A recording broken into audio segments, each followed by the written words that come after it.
சிம்மராசிக்காரங்க எல்லாருக்குமே மீனராசி சிம்மராசி எல்லாத்துக்குமே ப்ராப்ளங்க. சார் ரொம்ப உங்ககிட்ட பேசுறது ரொம்ப சந்தோஷம் ப்ரோ. ரொம்ப நல்லா இருப்பீங்க. வெளிநாடு வெளிமாநிலம் மாதிரி தூர இடங்களில் தான் செட்டில் ஆவீங்க. ஜாதகம்லாம் நல்லா இருக்குது. கன்னியா லக்னம், நீச்சபங்க ராஜயோகம் நல்லா செயல்படக்கூடிய அமைப்பு. அஷ்டமச்சனி நேரத்தில் எல்லாம் கெட்டு போகும். இன்னொன்று அட்டமத்து சனியும் அட்டமாதிபதி தசையும் நடக்கக்கூடாதுன்றதை நிறைய இடங்களில் சொல்கிறேன். செவ்வாய் தசை 2023 உங்களுக்கு ஆரம்பிச்சிருச்சு. 2023 நீங்கள் நல்லா இல்லை. அதிர்ஷ்டம் செயல்படலை. 2023 மார்ச் உங்களுடைய பிறந்த நேரத்தில் பிறந்த நாள்ல இருந்தே நீங்கள் நல்லா இல்லை. கரெக்டாக 2.5 வருஷம் ஆக போகுது, 3 வருஷம் ஆக போகுது. 2024 25 இந்த வந்துருச்சு 26 3 வருஷம் ஆக போகுது. நீங்கள் கன்னியா லக்னத்திற்கு நல்ல வேலையாக இந்த செவ்வாயும் சனியும் பாப அதியோகம்னு சொல்லப்படக்கூடிய பௌர்ணமி சந்திரனுக்கு பங்குனி உத்திரம், நாளைக்கு பங்குனி உத்திரம் முதல் நாள் பௌர்ணமியில் பிறந்திருக்கிறீங்க. பாப அதியோகம்ன்றதுனாலையும் லக்னாதிபதி நீச்சபங்கம் உங்க விதி எல்லாமே எனக்கு பொருந்தி வருது சார்.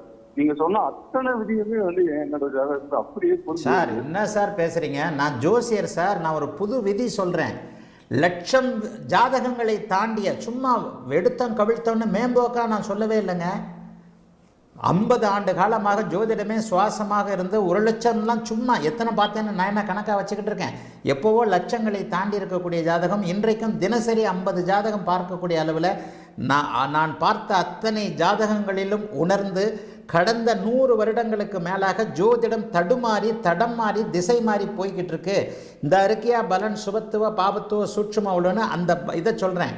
அதனால் ஜோதிடம் புரிஞ்சவங்களுக்கும் நேரம் சரியாக இருப்பவர்களுக்கும் நான் சொல்கிற விதிகள் 100% பொருந்தும். Correct sir. சார் உங்ககிட்ட பேசுனது கேள்வியே மறந்துட்டேன்னா. ஐயோ சொல்லுங்க தாராளமாக கேளுங்க. இப்போ நீங்கள் என்ன சொல்ல வந்தீங்கன்னா உங்கள் விதி எல்லாம் பொருந்ததுன்னு நீங்கள் அதெல்லாம் கரெக்டாக இருக்கும். நீங்கள் வெளிநாடு வெளிமாநிலம் தூர இடத்துல தான் செட்டில் ஆக போகிறீங்க.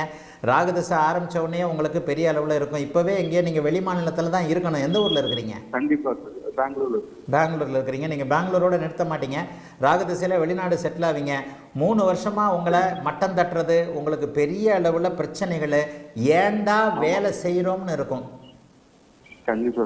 சகோதர அமைப்புகள் கெட்டுப்போச்சு.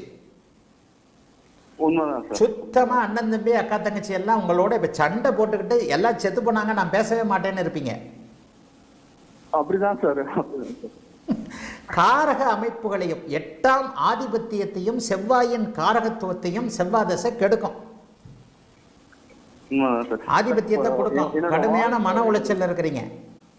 ஆமா சார், உண்மைதான் சார். இப்போ வைஃப் என் மேல டிவோர்ஸ் கேஸ் ஃபைல் பண்ணிருக்காங்க. அடுத்தது சிகப்பு நிற கட்டடங்களுக்குள்ள நுழைய போறீங்க, நுழைஞ்சுக்கிட்டு இருக்கிறீங்க.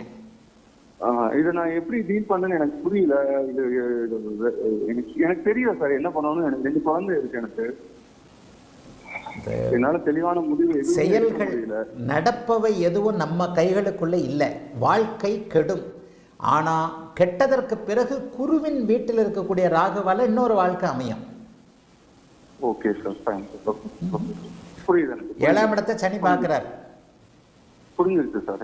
மனைவி ஸ்தானத்தை 7ஆம் இடத்தை சனி பார்க்கிறார். இந்த மனைவி போய் இப்படிப்பட்ட நல்ல மனைவியை அடைவதற்கு என்ன பாக்கியம் செய்தேன்னு ராகுதசையில இவ வர்றதுக்கு தான் அவ போயிருக்கிறான்னு ஒன்று வரும். நான் இருக்கிறத குறை சொல்லலை. லைஃப் அப்படித்தான். இந்த பாருங்க, என்ன நடக்கணும்ன்றது ஏற்கனவே தீர்மானிக்கப்பட்ட ஒன்று. செவ்வாய் தசையில வம்பு வழக்கு அசிங்கம் கேவலம் போன்ற அமைப்புகளை மிதுன ராசிக்காரர்களும் கன்னி லக்னக்காரர்களும் மிதுன லக்னக்காரர்களும் அனுபவிப்பாங்கன்னு அடிக்கடி பேசுறேன்னா, மிதுன லக்ன செவ்வாய்க்கு நான் ஒரு உதாரணம், கன்னி லக்ன செவ்வாய்க்கு நீங்க ஒரு உதாரணம். பாபத்துவ செவ்வாய் மிதுன லக்ன செவ்வாய் தசையில நான் உயிராக கருதின என் தம்பியை இழந்தேன். எனக்கு செவ்வாய்க்கு சனி பார்வை, உங்களுக்கு செவ்வாயோட சனி சேர்ந்திருக்கு, பாபத்துவம். சார் இன்னொரு கேள்வி சார். என்னோட ஜாதகத்துல எது அதிக சுபத்துவமான கிரகம்? இந்த ஜாதகத்தின் அடிப்படையில் ஒன்று நான் அடிக்கடி சொல்லுவேன், அவயோக திசைகள் நடக்கும்போது முதல்நிலை சுபத்துவ திசைகள் வேலையே செய்யாது. சந்திரன் தான் அதிக சுபத்துவம். ஒரே நேரத்தில் குரு சுக்கரனோட தொடர்பு கொண்டு இருக்கின்ற சந்திரன் தான் அதிக சுபத்துவம். 2ஆம் நிலை சுபத்துவம் புதன். ஏன்னா அவர் சந்திர அதியோகத்தில் இருக்கிறார். ஓகே புதனுடைய துறைகளில் தான் இருப்பீங்க நீங்கள். சாஃப்ட்வேர், கணக்கு வழக்கு, அக்கௌண்ட், அது சம்மந்தப்பட்ட துறைகளில் தான் இருப்பீங்க. Okay sir. ஓகே. முதல் நிலை சுபத்துவம் சந்திரன். உங்களுக்கு வந்து இதே நேரம் சனி தசை, புதன் தசை, கே தசை, சுக்கிர தசை இந்த பெல்ட் நடந்துக்கிட்டு இருந்தால் நீங்கள் சந்திரனுடைய மரைன் இன்ஜினியரிங் அது சம்மந்தப்பட்டது, சந்திரனுடைய விவசாயம், சந்திரனுடைய திரவம், இந்த மாதிரியான அமைப்புகளில் நீங்கள் இருப்பீங்க. இல்ல சந்திரனால ஓடிட்டு இருக்க மாதிரி நீங்க சொல்லியிருக்கீங்க ஆல்ரெடி. அப்படிதான் இருக்கேன் சார். அப்படிதான் இருக்கேன். இந்த மாதிரி தான் இருக்கும் உங்களுக்கு. சரிங்களா? சார் செவ்வாய் தசை இப்படி தான் இருக்கும். வேற ஏதாவது கேட்கணுமா? ஆமாங்க சார். இது வந்து கொஞ்சம் ஃபர்ஸ்ட் லைஃப் வந்து அவ்வளவுதானே எனக்கு. இல்லைங்க, நான் பதில் சொல்லிட்டேன். திரும்ப எதுக்கு பதில்? Okay okay okay. செவ்வாய் தசை இன்னும் மீதம் இருக்கு. இன்னும் ஒரு 1.5 வருஷம் அட்டமத்து சனி மீதம் இருக்கு.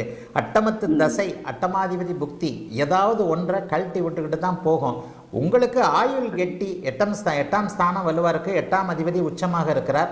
சனியும் ஓரளவுக்கு பாப அதியோகள் இருக்கிறார். அதனால் உங்களுக்கு எதுவும் உயிரிழப்புகள், கண்டங்கள் அப்படி இப்படி கொடுக்காம வாழ்க்கையை சதைச்சிட்டு போகும். அவ்வளோதான். திரும்பி செகண்ட் மேரேஜ் இருக்கா சார்? இல்லை எப்படி என்னன்னு புரியல. அப்புறம் பார்த்துக்கலாம். Okay sir. ஓட வேண்டாம், ஜம்ப் ஆக வேண்டாம். முதல் அஷ்டம சனி முடியட்டும். இந்த பொண்டாட்டி இல்லைன்னு ஆகட்டும். இன்னொரு பொண்டாட்டி இருக்கும்ன்றதை நான் பதிலாகவே சொல்லிட்டேன். ராகு திசையில் குருவின் வீட்டில் தானே ராகு இருக்க போகுது. ராகுவே குருவின் வீட்டில் உட்காந்து 7ஆம் அதிபதியை 4ஆம் அதிபதியை அவர் செயல்பட்டு தானே ஆகணும். ஆக்சுவலா மேரேஜுக்கு அப்புறம் தான் வந்து நிறைய ப்ராப்ளத்தை ஃபேஸ் பண்ணிட்டு இருக்கேன்.